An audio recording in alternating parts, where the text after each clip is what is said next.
Hello, everyone, and welcome back to Struggle Session. I am your host, Leslie Lee III. Today, I'll be joined by Aaron Thorpe of Trillibillies to discuss some of the upcoming flicks of 2024. Happy New Year. I'm happy to be back. Folks, it's been a hard time. It's been a long time, but we are back. Thank you all so much for supporting by either listening on Spreaker, telling your friends about the show, subscribing on Patreon, Substack, Supercast, or Sesh.show for our back archives. Thank you so much for staying subscribed on Patreon, on Supercast, on Substack. It's helped keep the lights on. It's helped. You don't know how much it's meant. You know, I'm dealing with long COVID in case you don't. And I'm just taking it day by day. Anyway, we got a great episode for you today. Hope you enjoy it. Sorry it took so long to come out, but got another one coming to you this week where I talked to writer Joe Mayall about his article in Jacobin on The Shield titled 20 years ago, The Shield Captured the Brokenness of American Policing. It's a great article, great show. You got some time to catch up. We'll get that to you by the end of the week. But today, we're talking trailers. We're talking that new Dune, seeing what old Muad'Dib is up to out in Arrakis. Along with Furiosa, GTA 6, a couple other things. Anyway, it's a great episode. Thank you so much for listening. Thank you so much for subscribing. On with the show. It's here. You hear what I'm telling you? In my mind, I created it. The culture, I created it, and it's real. Don't you understand?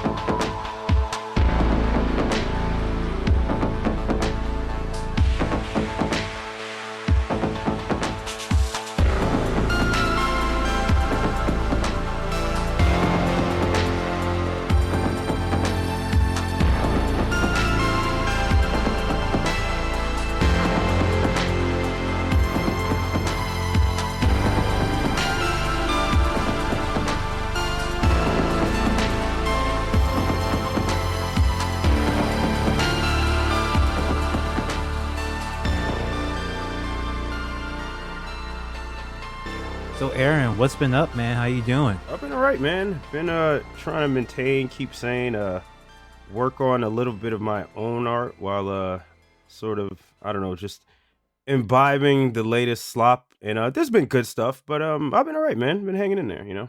How's stopping Cop City going? Oh man, well it's I mean, if anyone's been paying attention, it's a constant battle with the city of Atlanta to not only, you know, admit that this is a terrible idea, but to also for the people that have been protesting and the people that have been organizing, just for them to exercise their, like, you know, their rights, you know what I mean? I know it sounds silly to say, but they're going after people with all sorts of RICO charges, all sorts of conspiracy to commit domestic terrorism. So it's you know, whether it's actually going out there and organizing the forest or trying to beat back the pigs in the state, man, from locking people up for the rest of their lives, it's tough, man.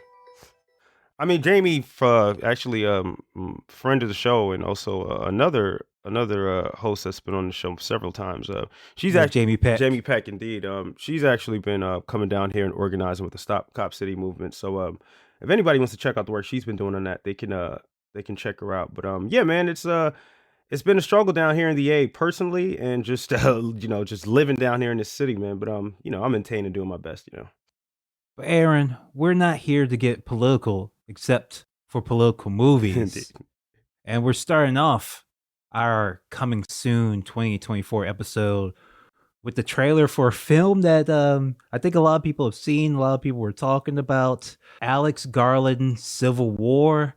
This is A24's, I believe, their first foray into the big budget action genre. And let's just take a look and see what we got going. Alex Garland, of course, of Annihilation, Dread. I believe, was it 28 days I think later? 28 days later. I think he didn't do the sequel, did he? 28 weeks later. No, Okay. I don't think he did the Okay. sequel, but yeah.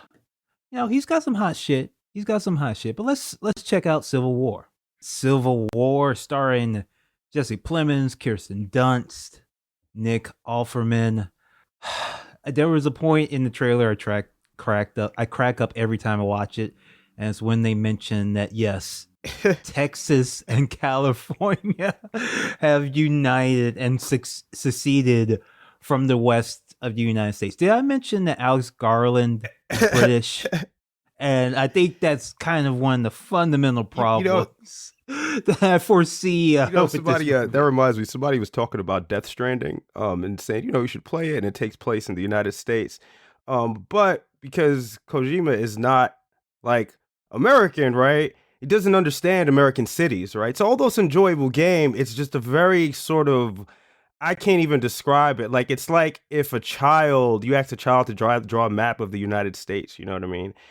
And I mean, like, listen, man, I said this on Twitter, but it reminds me of a show that would come on the Sci-Fi Channel in the mid-90s, like a B movie straight for TV that will come on anywhere between the hours of, like, I don't know, man, like noon and maybe like 10 o'clock on a Sunday, just that block that nobody is really paying attention to, but instead it's a blockbuster, disaster movie made by A24, Yeah, what to me it felt like, and this is so sad to say, it's like a depoliticized Purge series. It's like a bootleg. Like, it really does look and feel like the Purge series, but it feels like a lot less political because it's like fake politics. It's fantasy stuff. It's just like there is a civil war in America. No, these aren't Democrats or Republicans. There's just tension and drama. Like I understand that it's meant to be an action movie, okay? And Alex Garland,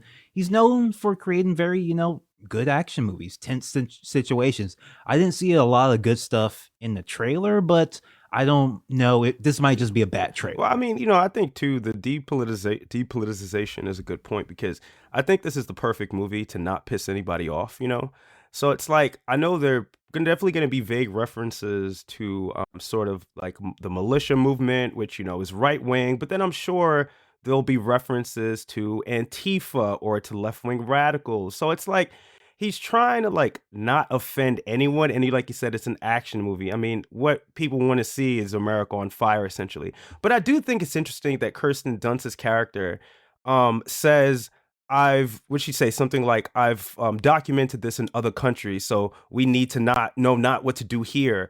And it's just like, like Americans do this all the time. It's like we have to compare ourselves or America to another third world country, a country in the global south that we fucked up, Oh, we can't be like Venezuela. It's just like, all right, dude, like there was, I mean, as you and I both know, as many people don't know, and actually a lot of people learned this for the first time with the Watchmen HBO show. I mean, we had a fucking whole black city that was burnt down. This country has seen that level of violence, that I guess, yeah, sure, a Civil War movie, it's on everyone's mind, but I don't know, it just seems a little bit like, man, it often feels like we're already there a lot of the times in American society, I'll check it out. I check out everything Alex Garland does, but it reminded me of a couple things. It reminded me of when Alan Moore was annoyed with the movie adaptation of V for Vendetta, in part because the Wachowskis kind of made it about the Bush era.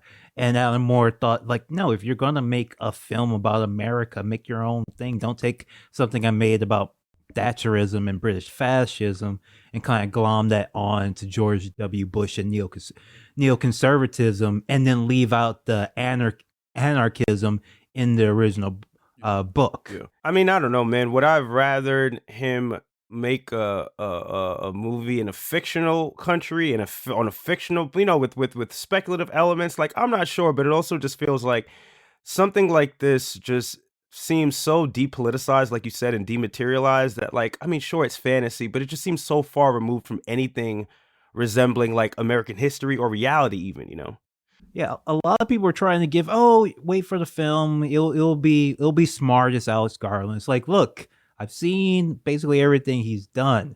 Like, Dredd was his opportunity to do a political satirical action movie, and he took the politics completely out of Dredd.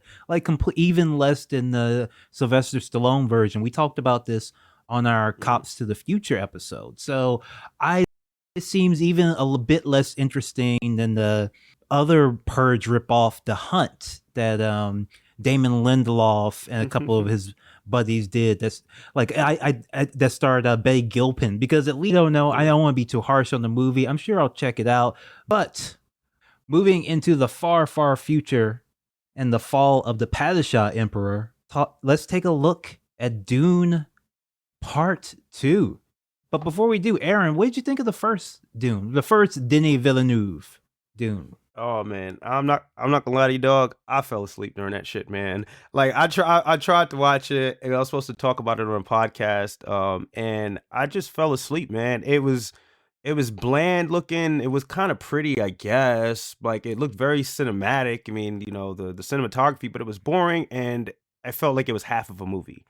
So I didn't really enjoy it. How much of a Dune head are you? Have you read the book? Have you seen some of the artwork? I am not a Dune head at all, but I did watch, what was the original? Was it the Lynch film? Yes. Yeah, I did watch the original one night when I was high out of my mind and enjoyed it a lot more Yes. than the Villeneuve one, but I have never read. I should read, since I'm a fan of science fiction, I should read the books, but I have not read the books though. But I know it's a whole saga, and I know people love the books, but it's just one of those things like Game of Thrones that I haven't gotten to yet. But I was not a fan of the first one, man. Yeah. I'm not gonna lie to you. Let me brief pause here for my PSA that I always give. Read Dune. Everyone, if you hear the sound of my voice, read the book Dune. You don't have to worry about the series. You don't have to worry about the sequels, and we'll get into that. You don't have to worry about the worm. Just read the original book, because it's just a wonderful book. It's a wonderful book to read as a book okay? All these adaptations, they really struggle to capture the depth and breadth of the book and the emotion of the book. I think actually the Sci-Fi Channel series does the best job of it. As far as the Denis Villeneuve version, I found it the most shallow, like emotionally, intellectually, and also the least visually interesting. But maybe he'll win me back over with part 2. So let's take a look. Dune Part 2, starring Timothy Chalamet, Rebecca Ferguson, Zendaya, Oflo Pugh as Princess Urlan, Elvis as Fade Rata. Dune Part 2. So, Aaron, while you were watching it, you said, "Oh, this is a pretty looking movie." I kind of disagree. Yeah. I think it's just okay. I think it's too brown. It's too brown and too bland. Yeah, it does look shitty. I'm not gonna lie. It does look like literally like it does look very fecal. And when you look back at the Lynch Dune or the Sci-Fi Channel series Dune, in fact, I have a couple of threads over there on Twitter called Dune versus Dune versus Dune, where I compare all of the different adaptations of Dune, and I just think that by and whole, the Denis Villeneuve one is the least visually interesting, which is weird because Denny is supposed to be the visuals guy, because outside of the visuals, he kind of struggles to deliver like story and emotion and plot that's super satisfying in general. But he's got the visuals down usually. But Dune, I just haven't felt his Dune like at all. I don't like the cast very much either. Like Elvis seems cool, but even like his character design is so bland compared to Sting's in David Lynch's, version, which is just instantly iconic. Whereas Elvis, he kind of he looks like any like semi-evil vampire villain in any B movie in the past 20 years. He looks like very Voldemort. Yes, he can be almost anything. It's not a very unique look to it. I think that's why I fell asleep with the first one, right? Because it was so visually monotone, like in color, and like these large sort of wide set pieces, these desolate pieces, that it was visually boring, And I guess I'm thinking of I think his name is John Schoenherr. He was an artist who did the concept art for Dune in Frank Herbert's original vision. People can look up some of the concept art from Omni magazine, I think in the 70s. And the worms, like they look in this trailer, they look exactly how they did in that original concept art. So I guess in some ways, perhaps this is closer, maybe, or faithful to the original vision that Frank Herbert had. But you're right, Leslie. It's not a very it's a visually it's a sharp looking film, It is but sharp. it's also visually bland. It's It is bland. It's very it boring. It's is very very sharp. monotonous. It is very sharp. It's very put together, but it just doesn't feel it's too it's not it's too as I often say, it's I don't know if it's quite gloss, but it's not Mm. matte. It's Yeah. not quite Yeah. gloss. Good bad sci-fi is gloss, good sci-fi is matte. And this is kind of a little bit too much in between. And also I've actually feel it's a very I don't know, it just feels like more of a wet movie, and I think Dune needs to be a little bit drier. Yeah, yeah. I mean, if you're in the desert, I would agree, right? And let me ask you a question too, because we were talking about this with the Alex Garland Civil War. We're talking about political films. One of the reasons why I do want to read Dune is because I've heard that it's a book that critiques power. It critiques I guess the way that we allocate resources and whatnot. And I don't remember the first Villeneuve movie because I fell asleep during it. But did you think that the first one hinted on those political, socio-political themes? And do you have faith in this second one that it'll continue those themes?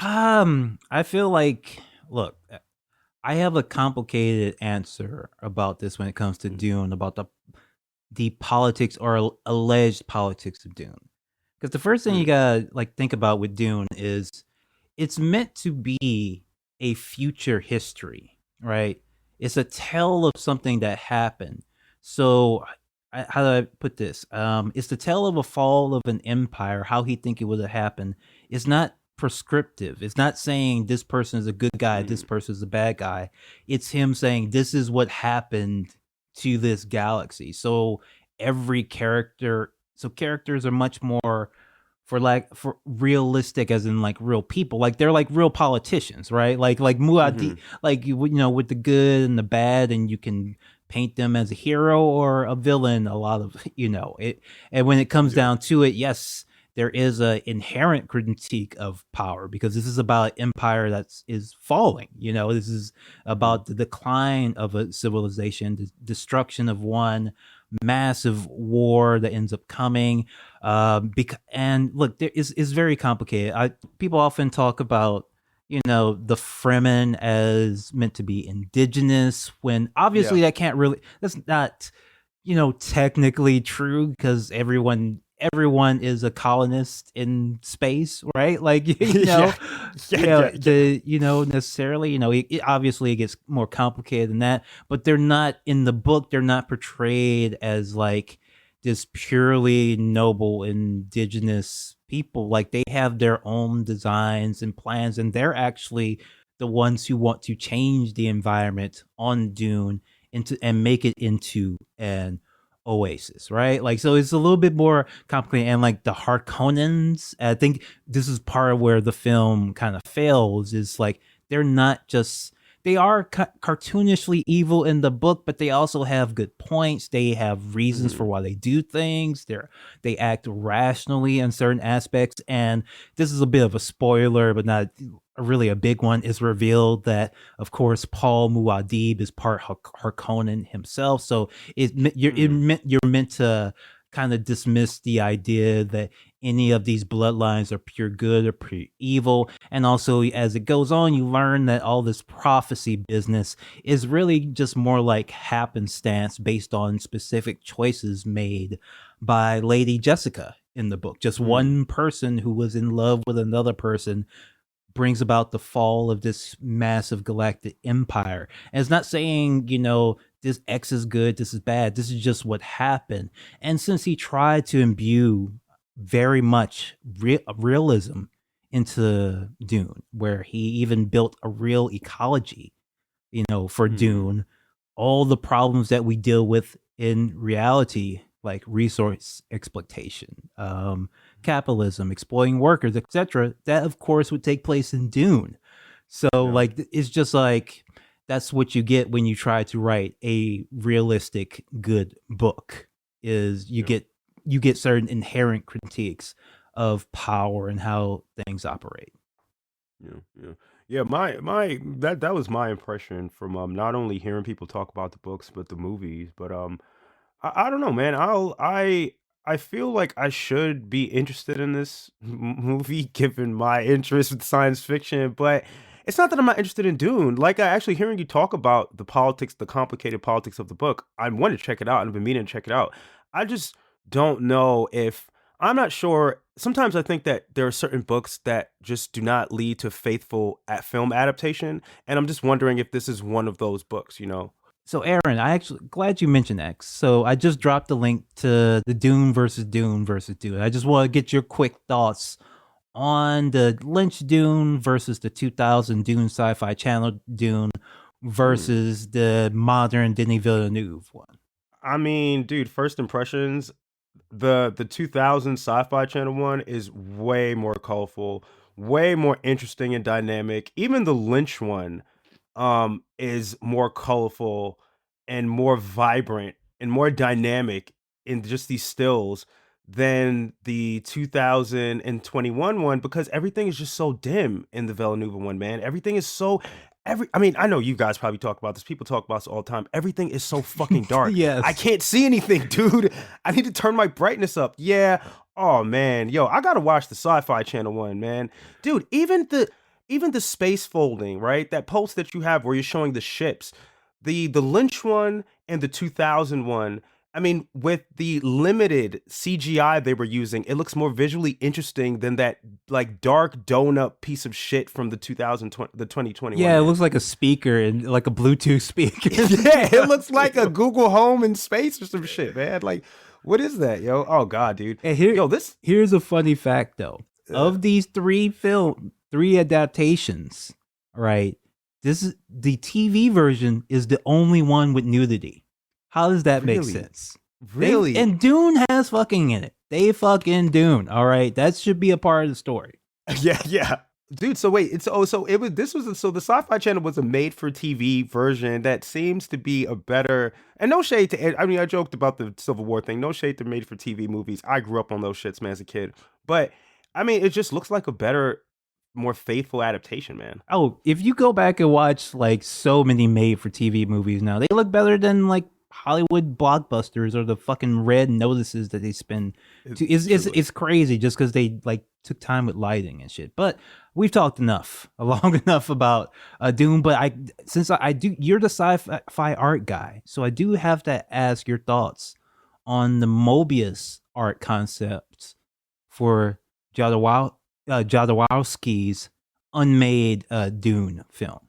I mean, his Mobius's concept art and also Chris Foss's. People should check out Chris Foss's art if they haven't. I mean, it's just beautiful, man. It just truly, I mean, for someone again who has not read the novels, it just truly like the same way I think of anything that Mobius does, or even any work that any seasoned visual artist does. They bring this world to life, and I think I mean, that's kind of what I want to see in a 2021 or 2024 sci-fi epic, right? I want to see that vibrancy. I want to see those colors. I want to see this world come to life. And it's sort of a shame that, I mean, we're just not, I don't know. This movie hasn't come out yet, but just based on the trailer, it's a shame that it seems to be again Dolesville Part 2, Yeah, man. we have the money. We have the Yes, we have the technology. technology. Why can't we make it as bonkers as possible? It's so strange. It's so strange. Yeah, it's odd. It's odd. But you know, I mean, I'm not gonna be a hater, man, because the first time around I was a hater and I made a lot of people upset online. But you like what you like, but I'm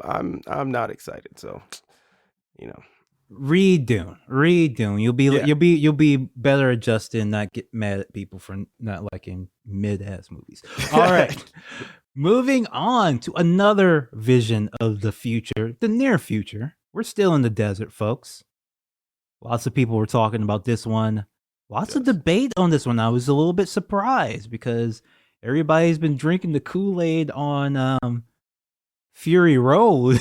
Everybody is convinced that that is the greatest film of all time. I don't know if I can comment on that again. I got in a little bit of trouble really, about that. you don't like Fury Road? It's not that I don't like it. It's just that like it's okay, like Uh, it's good, but I think as Jack said, it's like it's as good as like an action movie should be in modern day. Like you're it's right. not like a necessary masterpiece. Like I consider Road Warrior, a masterpiece. Or even I even think the original Mad Max I would take over Fury Road. Fury Road is cool. Like it's a decent movie, but I was very surprised by I remember when it came out and I thought people were going to make fun of it because it was doing the orange teal Yeah. thing. I thought people were just going to make fun of that movie when I saw the trailer. I was like, "Oh no, this guy started shooting this movie before people caught on to every movie poster having the same two colors. And he shot the movie in those two colors and nobody noticed. Nobody complained. Everybody was just like, this is the greatest thing that ever happened." It's not like I dislike the movie. I'm disconnected from that reaction. I'm shocked at how little people talk about Road Warrior, but maybe that's just me being a little bit older, but we'll get into it. Furiosa, a Mad Max saga. Furiosa. So Aaron, what did you think? Man, I might be drinking that Kool-Aid, man, but I enjoyed Fury Road a lot. I think a lot of people, I think maybe it's a little bit overblown. People are talking about it like it's one of the greatest movies of the last 20 years or decade or whatever. But I'm not gonna lie, man, I'm excited for this. I think visually, I mean, I'm an apocalyptician. I love the end of the world. I love dystopian sort of landscapes and stories. And I mean, it looks cool, man. Anya Taylor-Joy, at first I was a little bit how can I say, I was a little bit concerned. 'Cause I was like, does she have the chops?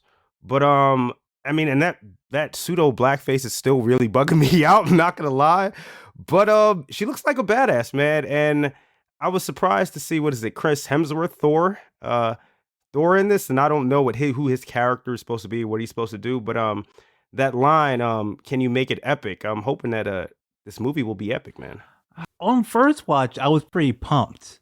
On second watch now, I see with the doubters, and there seem to be a lot of people, more so than I expected. Because there was nothing that really hooked me. It felt like, yes, more Fury Road, but like it didn't really have that tension or that excitement, or even as much edge as Fury Road did. And I thought Fury Road had a lot less edge than Road Warrior. So just on second watch, I'll check it out, obviously, but there was nothing that really hooked me. Anya Taylor-Joy, she's cool. I like her. Yeah. But she's not Charlize Theron. She's not my Charlize, okay? She's not. Just like Tom Hardy was not Mel Gibson. And it's just, there's something about those actors, those characters that you just can't replace with just a younger person. And I don't know. I don't know if we needed a Furiosa origin story. We could just have like any other character. Yes, literally any other person in the world of Mad Max. If Mad Max, and still call it a Mad Max saga.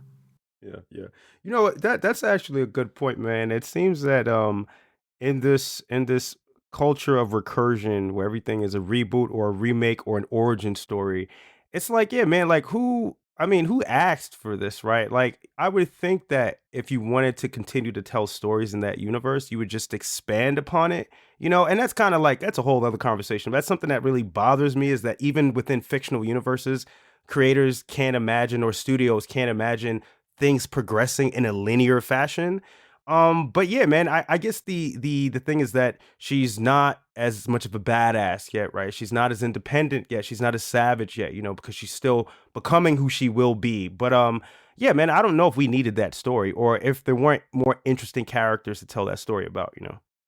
Yeah, and especially with Mad Max, because it does have it has a pretty loose continuity anyway. You can jump around. Even the Mad Max video game is more or less canon, even though it really doesn't necessarily fit with the rest of everything. But they just mean that they take that individual game seriously, like it's a real fucking Mad Max story, and you don't necessarily have to have Max in it. I don't know why you need to have Furiosa in this. Like, she was in one movie, it's Yeah, not they like made her seem like she was a staple legacy character or something like that. like, I don't know. She's not like R2. She's not like R2D2. Or, Yeah. yeah. Yeah, and I guess the question is, did people enjoy Charlize Theron's role so much in Fury Road that they were like, all right, it'd be cool if we did a backstory with a younger actress. I mean, maybe, but But that's such stupid thinking. It's like, yes, people love Charlize Theron. Let's replace her. Yeah, with someone else. exactly. With a younger version who is not as seasoned and not as cutthroat yet, you know. Yeah. And we'll stick with action here. Beverly Hills Cop. Axel F. That's the name of the movie? What? So I'm going to be honest with you, Leslie. This is probably heresy, especially on this show, but I've never seen Beverly Hills Cop. Actually, this is a good thing. I want to ask you about this. As someone who has not seen it, what's your impression of Beverly Hills Cop? What do you think it's about? So my general impression is that it is one of those buddy cop movies that, I mean, I'm not sure. I guess that was my impression, right? That it was a comedic buddy cop movie. And yeah, I don't know anything else about it, actually. Yeah. All right. So I'm interesting because yes, that's basically it. Homeboy Vice Victus of I think the Action Boys podcast. He had mentioned that he had forgotten that Beverly Hills Cop was really an action movie until he saw this trailer, because lots of people will pull the clips of, Eddie Murphy hamming it up, right? And the jokes and all that stuff and the Axwell and all that is funny, but it's like a legit fucking action movie. Me and Brian from Street Fight actually did a commentary on Beverly Hills Cop. You can check that out on the Patreon feed. But man, it's a good movie. I like it. I like Beverly Hills Cop 2. 3 is not good, but 4, I don't know. Excuse me, not Beverly Hills Cop 4. Beverly Hills Cop Axel F. I don't know why it's called that, but so wait, is this, just before we start, is this the 4th installment then? Yes, this is the 4th. In like 20, 30 years probably? Yes, it's been, oh God, I think the last one was probably like 90 something. Okay. Oh, all right. So as a person who's usually critical of recursive 94, slop, 94. I would say that the statute of limitations is open. I would say 20 years, you could come out with something else. It's fine. All right. So let's check out this trailer. I first of all, it's good to see Eddie Murphy, man. It's good to see him back out there, and Kevin Bacon too. And I don't know, man. He looks like he's just having a good time. Like it was entertaining. It looked funny, and I didn't realize that. Yeah, you're right. This is an action movie. I'm kind of excited to see Eddie Murphy get back kicking some ass, man. Yeah. So 62 years young Eddie Murphy.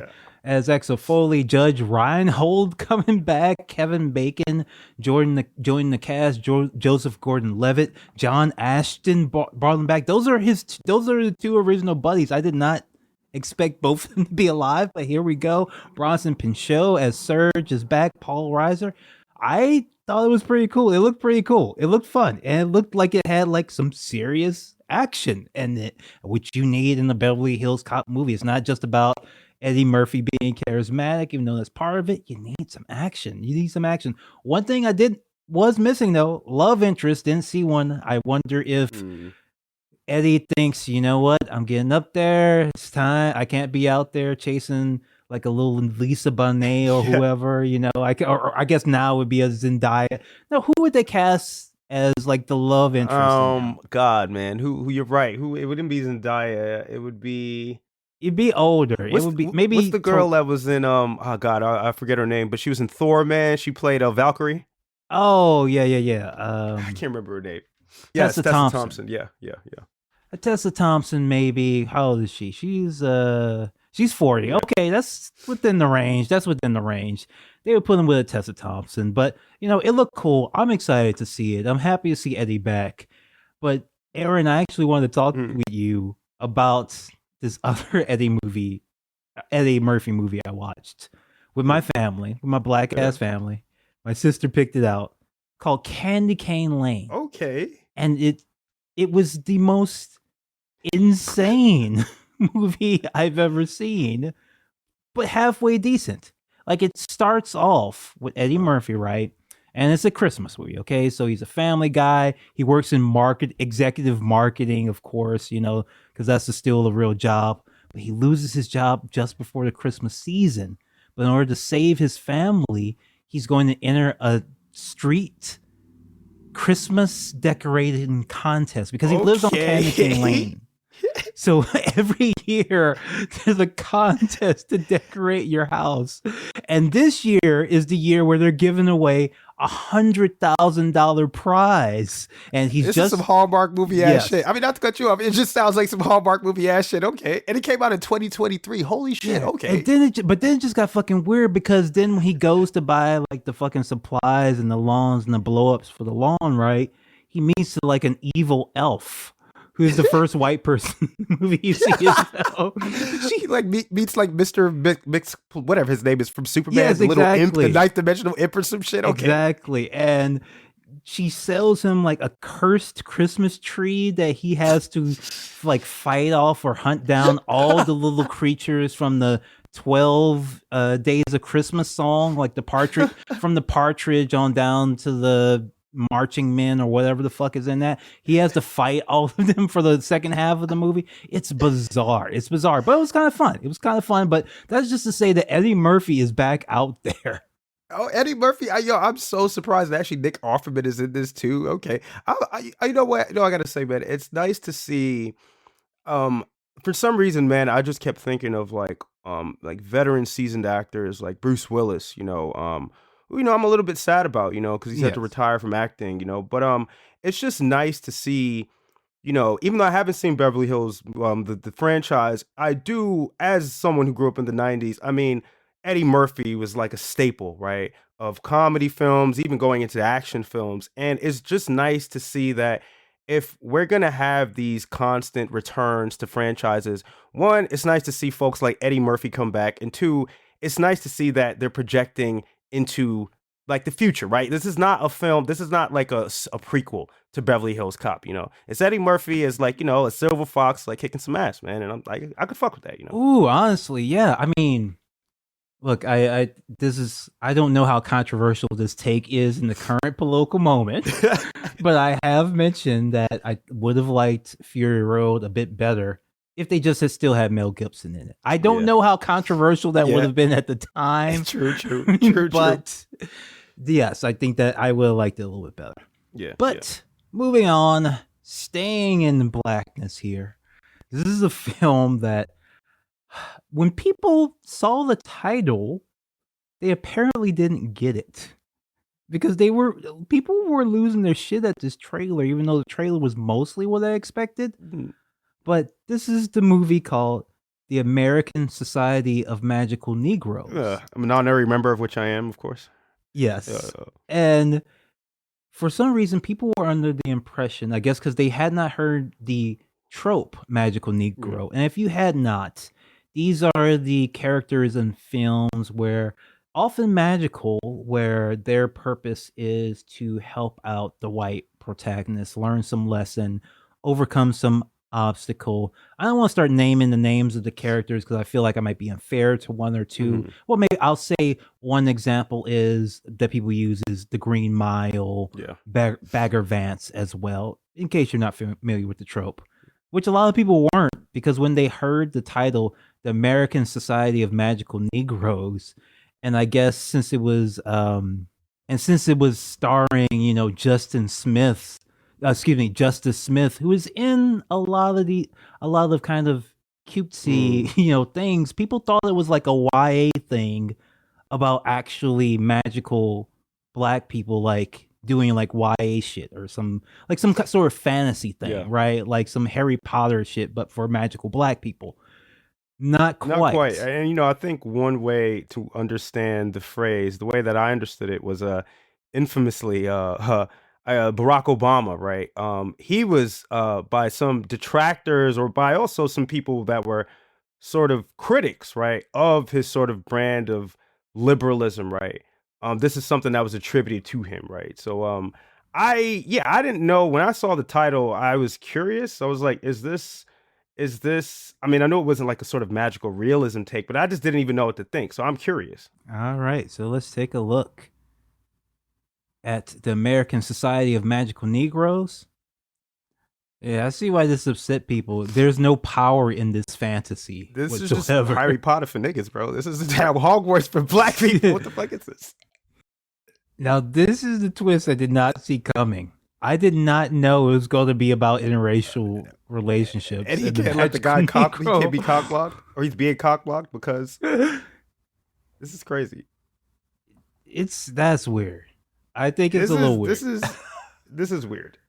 I did not expect it to be about interracial dating and the fucking magical Negro wanting to be with the whites. Is she, maybe she was. She looks Hispanic, maybe, but vaguely maybe like white Latino, like I don't know, like Latina, I don't know. But this is, I mean, all right, yo, let's get into it, man. 'Cause this is weird as fuck because like I feel like okay, could be a critique of like this feeling, this needing, this inclination or feeling, wanting to make white people feel comfortable, right? It's the critique of that, but at the same time, I don't know, man. Like I'm not sure, man. I mean, I'm assuming, of course, it's a critique. It's not glorifying it, but it makes me feel uncomfortable. You know, why did you have to make a movie about pandering to white people so that you can exist and feel comfortable in society? I mean, I don't know, man. It's weird. yeah, there's like, because you could make an interesting thing about the various stereotypes, different types of magical Negroes. But I was just thinking early, that's a good skit. Yeah. At Yeah. best, that's not like a whole movie really. Like the joke kind of wears thin fairly. Like who is laughing at this joke? Like what is the funny thing? Bro, Who is this that's- supposed to be funny to? That's Black dude, people, that's white exactly people? why it makes me feel uncomfortable because it's one thing if this is a skit on like, I know that people are not like happy with Dave Chappelle, but Dave Chappelle, right? I'm thinking of a skit like Dave Chappelle, right? Where skits were Yes. like so short and poignant, right? And I think that's kind of why he lost his fucking mind, right? Because like he realized that white people were laughing not with black people, but at black people. Like, who is this for, man? Oh, I have to correct the record because this is the story I broke. That's actually not what happened. That was the theory that a white writer came up with. What actually upset Dave Chappelle was that he was in costume getting laughed at. Instead, when he wants to be on stage telling jokes, dropping philosophy, he wants to be George Carlin. He doesn't want to be, I don't know, Martin Short or whoever.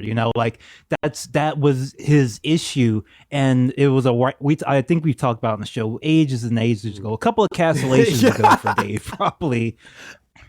But that wasn't quite it. But yeah, it's like if the opening few seconds were a skit, that's fine. But after that, it just wears in, and then it really just You know what it kind of reminded me of too. I don't know if this is a far-fetched example, but it reminded me of some of the problems I had with Black Panther. I mean, I have so many problems with that fucking movie, right? I mean, like, let alone it just being a Marvel movie. But I mean, like, it just reminds me of the Wakandans, right? Where they're this society of near magical black people who are, I don't know, in a sort of role where they're not actually, because I guess in these magical Negroes are interacting with society, but I guess what I'm saying is that it's an institution, in my opinion, shouldn't exist, right? As a black person, right? Which is why people always say that Killmonger is the hero of that movie, right? Because he actually takes all this wealth and the resources that the Wakandans have to do, and people know this shit. But this is like, so is this main character going to deconstruct and tear down this American society of magical Negroes? Like, I would hope so. I would hope at the end, he's like, this is unnecessary. We don't need to do this shit to make white people feel comfortable. We should be able to exist in our own skin. But I'm not sure that this movie's going to do that, Okay, if it does that, maybe that would justify it. Weren't hints in the trailer, but hey, it's a trailer, so maybe we'll see. All right. So for our last trailer, not a movie trailer, this is going to be bigger than any movie. It's going to probably make more money than all the movies we've talked about. Absolutely will. Put together. And that is, of course, Grand Theft Auto 6. They were trying to keep it under wraps, but those hackers, they got to it, so they had to drop, Rockstar had to drop it early. Hopefully they didn't make anybody have to do extra crunch because of it. Yeah. But let's take a look. But Aaron, before I get into it, I don't know if I've ever talked video games with you. Are you a gamer? Nah, man. I'm not going to say I'm not a gamer. I have been a gamer. I'm currently, because I guess once a gamer, always a gamer. I've had systems, but I've never owned. I played GTA, of course. I've never owned a copy, man. Okay. And I want to get back into gaming. Mostly I wanted to get into that Bethesda was it Starfield game, but I've heard poor things about that. But I still want to, and I'm thinking about GTA 6, man, because I'm hearing a lot of good things about it. All right, so let's take a look at Grand Theft Auto 6. Gotta say, it's great CG on that twerking right there just now. That was awesome. The original GTA Vice City was like the Miami of the 80s. Miami and Miami Vice. Michael, man. Yeah. Feel it coming in the air tonight. Some of this trailer felt like that, but a lot of this trailer felt like Florida. Yeah, Like that's Florida- exactly Florida what I thought right about now. is Florida, man. I mean, it felt like, I mean, they literally had the gator, it felt like Florida, man, with all these, so I guess they were like what social media posts. It's supposed to be like a TikTok feed or an Instagram feed or something.